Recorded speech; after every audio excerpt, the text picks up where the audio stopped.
वाढत राहणार आहे. रविवारी पदयात्रा देखील एक मोठी होणार आहे.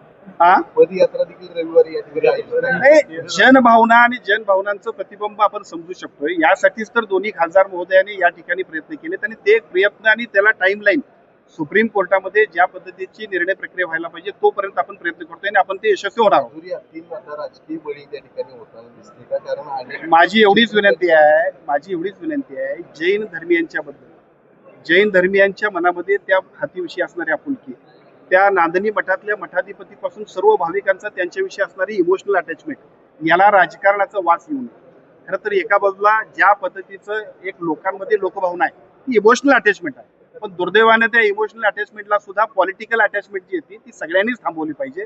आपला नांदणी मठाचा हाती आपल्या परत आला पाहिजे. त्यासाठीची प्रक्रिया दोन्ही बाजूने सकारात्मक पद्धतीनं केंद्र शासन आणि दुसऱ्या बाजूला वंतारा आणि तिसऱ्या बाजूला सुप्रीम कोर्टामध्ये सुद्धा ती मोहीम यशस्वी करण्यासाठीची प्रक्रिया आज कलेक्टर ऑफिसमध्ये यशस्वी पद्धतीने सुरू झाली. त्याचं निश्चितपणाने सगळ्या लोकांना स्वागत केलं.